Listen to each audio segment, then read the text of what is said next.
Universitas Airlangga grows together in synergy with other top Indonesian universities to create a positive academic environment in its campuses. Universitas Airlangga is situated near to the public facilities such as sports centers, shopping centers, hospitals, police stations, and other public places which greatly support the educational process.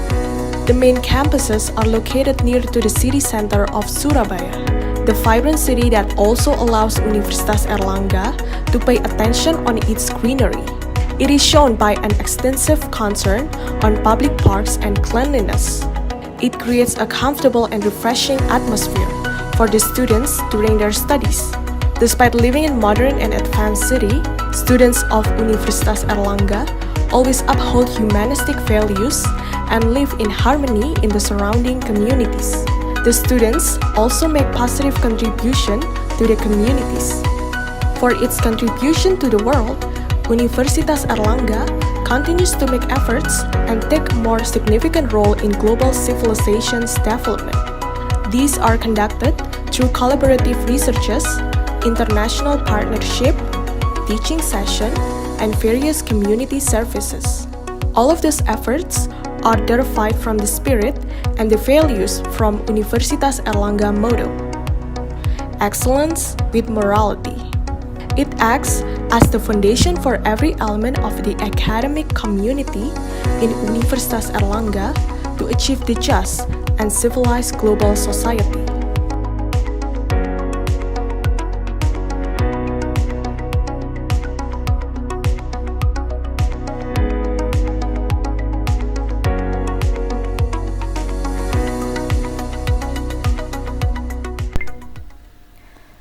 Assalamualaikum warahmatullahi wabarakatuh. Perkenalkan, saya Mutiara Manazara dari Prodi Teknik Biomedis Fakultas Sains dan Teknologi Universitas Airlangga. Di sini saya akan memaparkan sedikit pembahasan dari beberapa soal yang diberikan untuk dijawab untuk memenuhi tugas ujian tengah semester matkul modalitas citra medis tahun ajaran ganjil 2022-2023. Terdapat 4 pertanyaan di mana lingkupnya itu meliputi pembahasan mengenai CT scan, cara kerjanya, prinsip kerjanya, dan beberapa perumusan yang digunakan di dalamnya, dan juga terakhir adalah sedikit bahasan mengenai radiografi konvensional. Langsung saja, untuk yang pertama, saya akan menjawab pertanyaan mengenai radiasi dan bagaimana radiasi itu bisa menembus suatu bahan dan mendeteksi bahan di dalamnya, dan sedikit ada pembahasan perumusan nanti. Oke, untuk pertama, dalam pengambilan suatu gambar medis yang kita ketahui, misalnya dengan X-ray atau tema kali ini adalah CT scan, itu menggunakan sinar X, dan terdapat 2 komponen utama dalam CT scan, yakni pemancar radiasi dan juga detektor dari radiasi. Nah, X-ray itu sendiri merupakan suatu gelombang elektromagnetik dengan frekuensi yang besar, dengan frekuensi 3x10⁻16 hingga 3x10⁻19 Hz. Itu digunakan dalam proses pengambilan gambar ini, atau dinamakan proses tomografi, yaitu proses scanning suatu objek 2 atau 3 dimensi dengan pengambilan irisan gambar 1 dimensi dari objek tersebut. Nah, pada suatu CT scan itu irisan gambar 1 dimensi ini merupakan sinar X yang paralel. Nah, CT scan ini sendiri itu kerjanya itu untuk mendapatkan 2 data yang diukur. Yang pertama adalah intensitas awal tiap sinar X sekitar sumber radiasinya, dan yang kedua adalah intensitas akhir yang dideteksi oleh detektor setelah melewati atau melalui bahan yang dicari gambarnya. Jadi pada kerja CT scan itu, pertama pemancar sinar akan memancarkan X-ray melalui suatu objek, misalnya tubuh manusia. Kemudian berdasarkan densitas bahan tersebut, bahan tersebut dapat menyerap energi dari radiasi yang dipancarkan. Nah, kemudian radiasi tersebut akan diteruskan hingga akan menuju ke detektor. Nah, logikanya adalah semakin dense atau padat suatu objek yang dilalui oleh sinar X, maka semakin besar perbedaan kedua intensitas yang diukur.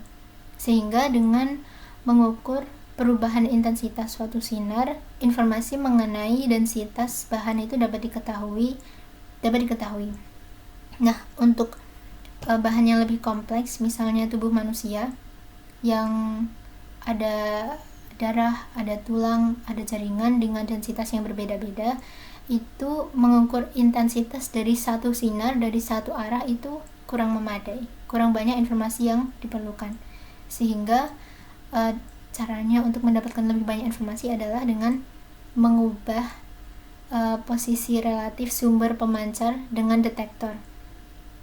Mengubah posisi sumber pemancar sama detektornya, yaitu bisa diputar untuk mendapatkan informasi yang lebih lengkap. Nah, untuk perumusannya sendiri, yang pertama, besar energi radiasi itu dilambangkan dengan E besar sama dengan H kali V, dengan H itu konstan Planck dan V itu melambangkan frekuensi. Kemudian intensitas yang kita cari itu tadi, intensitas itu dilambangkan dengan IX, itu merupakan perkalian besar energi radiasi dengan NX atau tingkat penyebaran foton.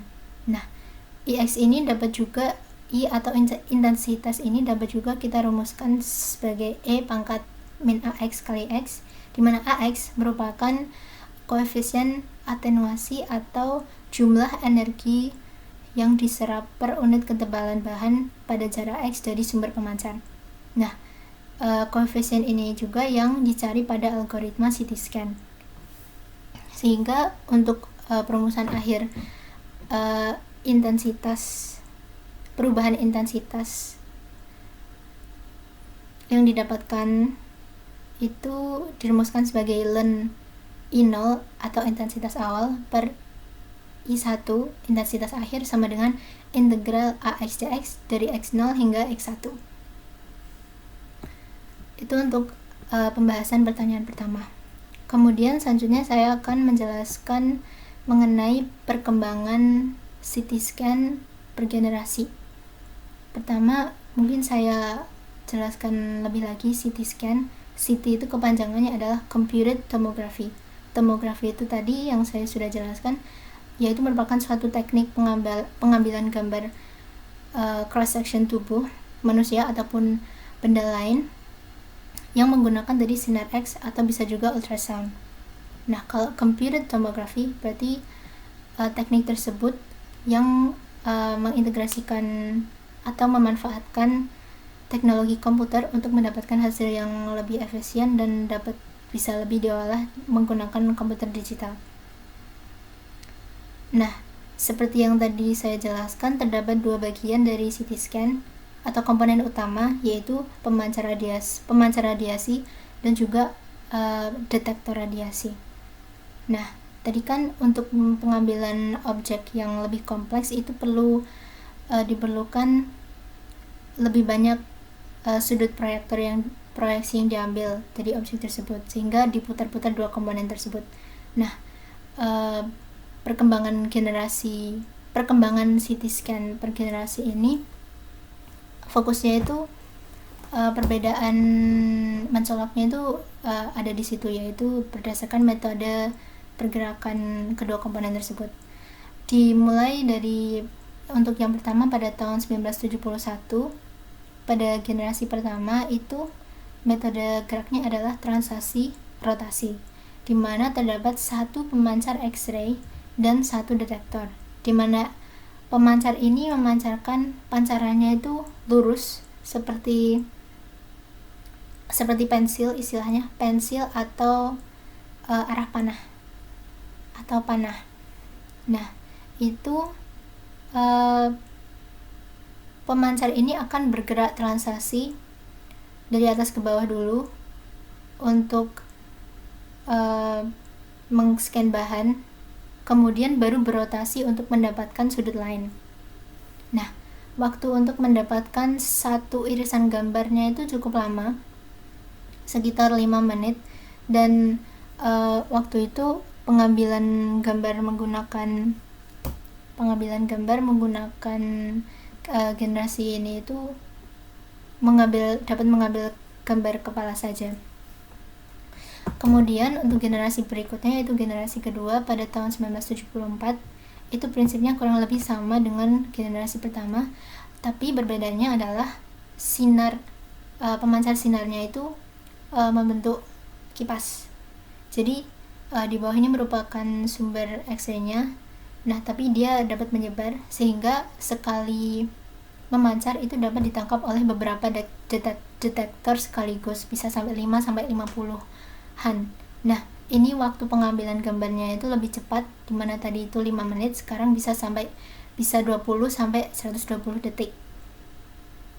Kemudian di tahun berikutnya, pada tahun 1975, generasi ketiga ini menerapkan prinsip pergerakan rotasi-rotasi, di mana satu pemancar X-ray berbentuk kipas tadi akan ditangkap oleh beberapa detektor yang membentuk suatu bujur lingkaran, dan mereka berdua ini akan dapat berotasi secara bersamaan, dan pada generasi ketiga ini sudah mulai bisa mengambil gambar untuk seluruh tubuh. Nah, kemudian pada generasi 4 menggunakan metode rotasi stasioner, di mana satu pemancar X-ray berbentuk kipas itu yang berotasi, tapi yang stasioner adalah detektor X-ray-nya yang berkumpul membentuk lingkaran dan tidak berpindah, sehingga yang bergerak itu cuma X-ray yang pemancar X-ray yang di dalamnya, dan ini juga bisa digunakan untuk mengambil gambar seluruh badan. Kemudian terakhir adalah generasi kelima, di mana prinsip kerjanya stasioner, di mana kedua komponen itu relatif tetap bergerak, tapi tidak berotasi sepenuhnya. Itu cuman bergerak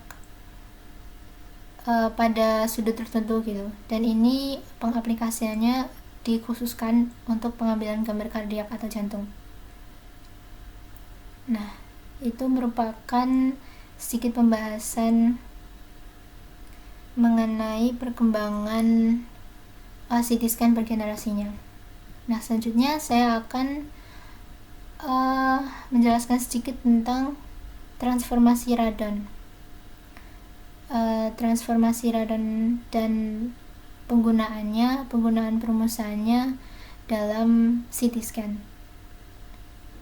Nah, untuk penggambaran awalnya, misalkan kita punya suatu objek yang kita ingin ambil gambarnya.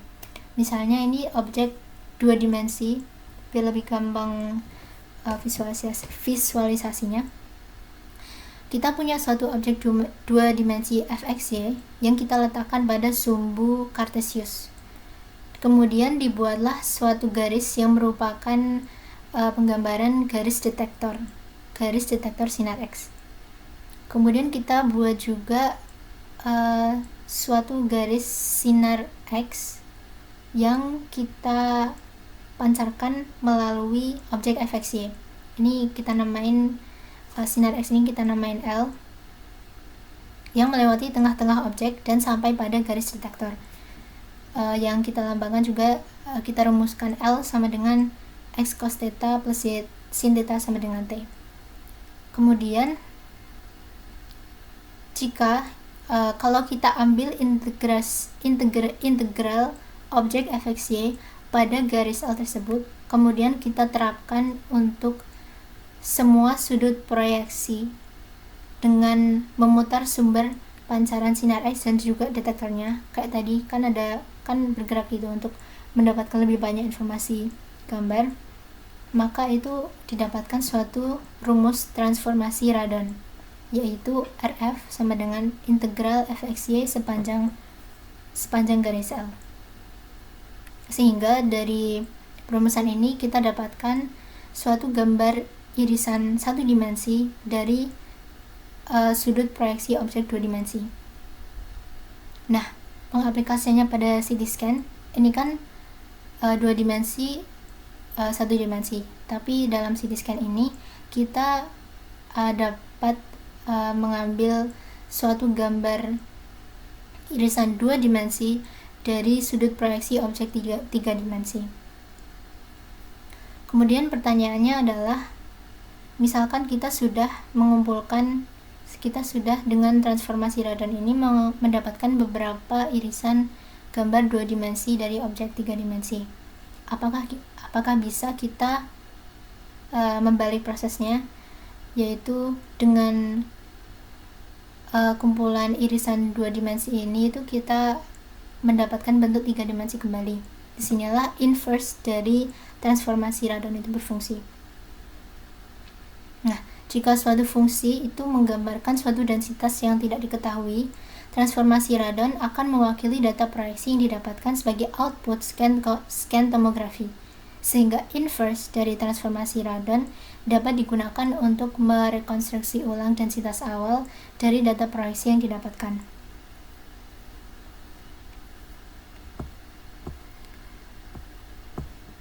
Oke.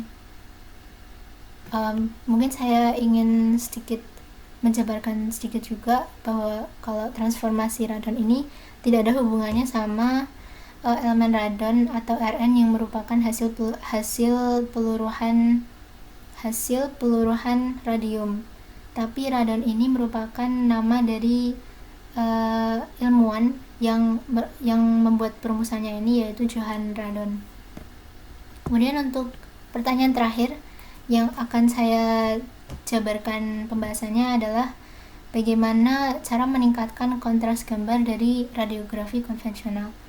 Jadi radiografi konvensional itu sendiri merupakan teknik pengambilan gambar kayak tadi X-ray, tapi itu dengan sangat konvensional. Jadi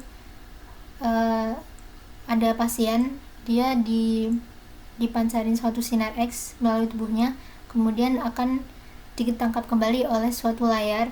Nah, layarnya itu akan memunculkan gambar dari tomografinya. Nah, untuk meningkatkan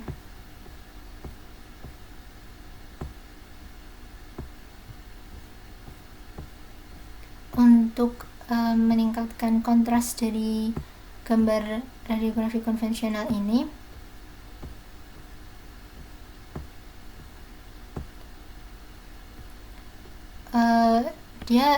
kontras ini sangat dipengaruhi oleh tegangan eksposi. Nah, akibat dari tegangan eksposinya ini adalah variasi kehitaman pada film itu bisa menurun.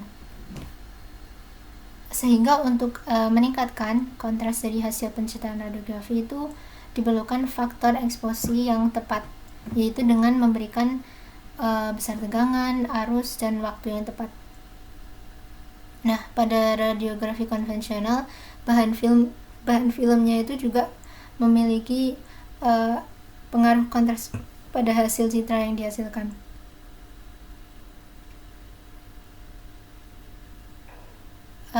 Umumnya faktor eksposi yang paling optimum itu diberikan terhadap kualitas citra radiografi pada tegangan tabung 60 kV waktu arus 25 mA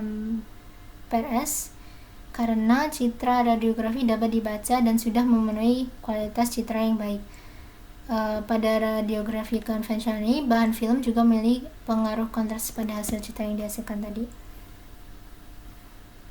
Oke, mungkin itu sekian beberapa pembahasan dari soal-soal yang diberikan.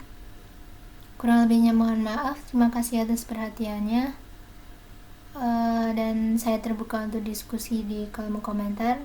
Dan mungkin apabila ada yang kurang jelas, mungkin bisa didiskusikan. Di sini saya masih belajar juga, dan semangat. Terima kasih. Assalamualaikum warahmatullahi wabarakatuh.